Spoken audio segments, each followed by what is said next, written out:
Merhabalar, kanalıma hoş geldiniz. Evde bitkisel saç boyasını nasıl yapıyorum? Saçlarımı hem ekonomik hem kolay hem de sağlıklı bir şekilde nasıl boyuyorum onu göstermek istiyorum. Şöyle saçlarıma bakın. Güneş üzerinde, sabah güneşi ve güneş ışıltıları saçımda gerçekten çok hoş duruyor. Saçlarım da oldukça güzel görünüyor.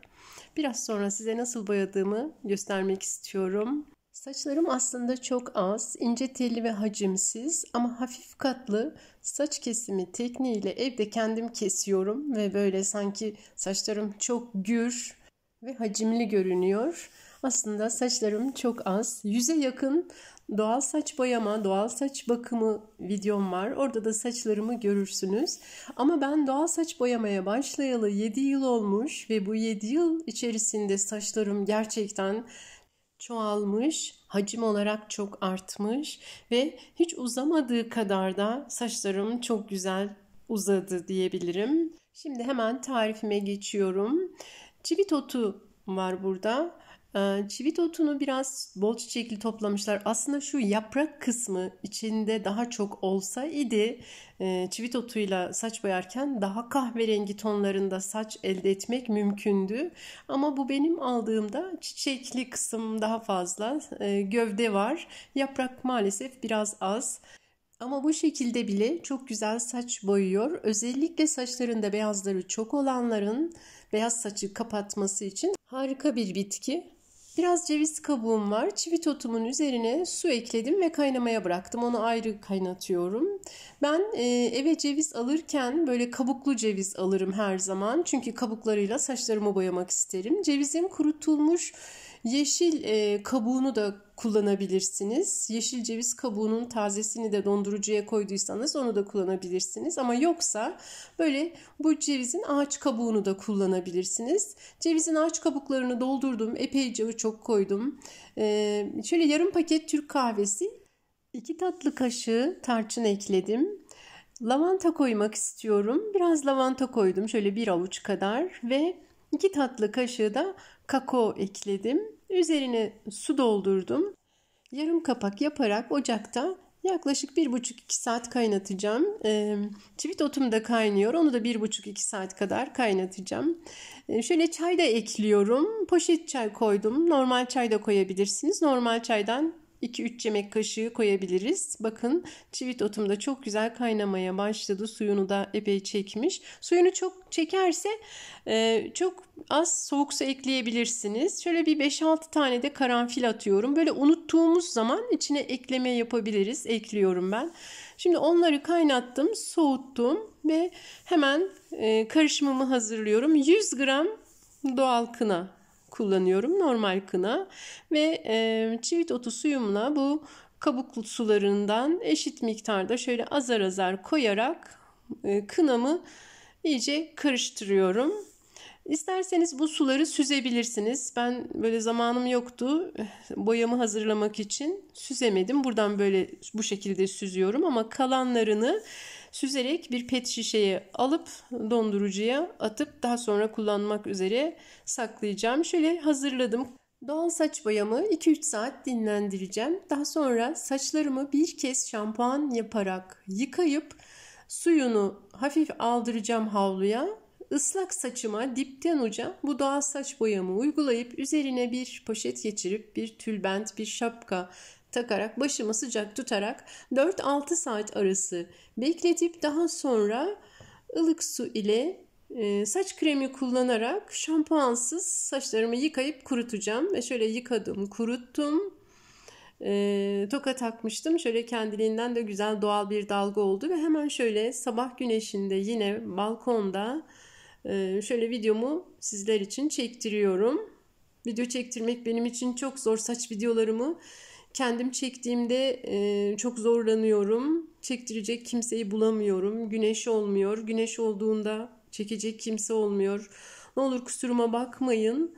Sizlere video yapabilmek için gerçekten çok uğraşıyorum. Saç videoları benim için çok zor oluyor. Çekimler, sonuç gösterme daha doğrusu çok zor oluyor. Ben de böyle uygulamayı size göstermek istiyorum. Şöyle iyice yakından da bakın. Tarif ediyorum böyle yakından çekmeleri için. Saç tellerim çok güzel. Zaten bu doğal saç boyama saç tellerini çok kalınlaştırıyor. Saç beyazlamasını azaltıyor. Dökülen saçların yerine yeni saçlar sürekli çıkıyor.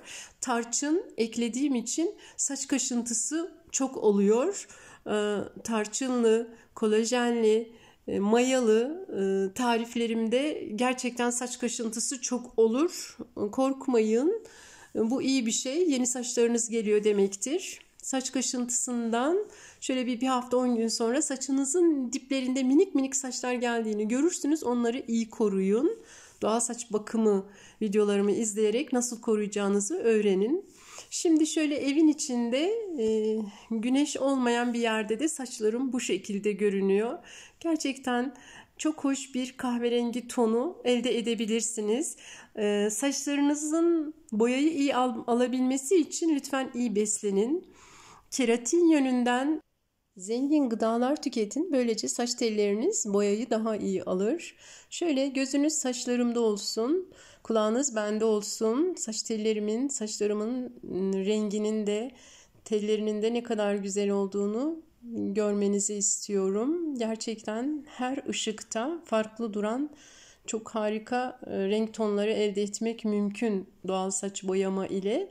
Ama tabii ki sabırlı olmak gerekiyor. İlk kez yapanların saçlarında beyazları çoksa özellikle videodaki gibi olmaz. Sabırla boyamaya devam etmek gerekiyor. Ben ikinci günde yine aynı şekilde doğal saç boyamı hazırlayarak saçlarımı bir kez daha böyle boyadım. Yine sadece saçlarımı ıslattım, şampuan yapmadım.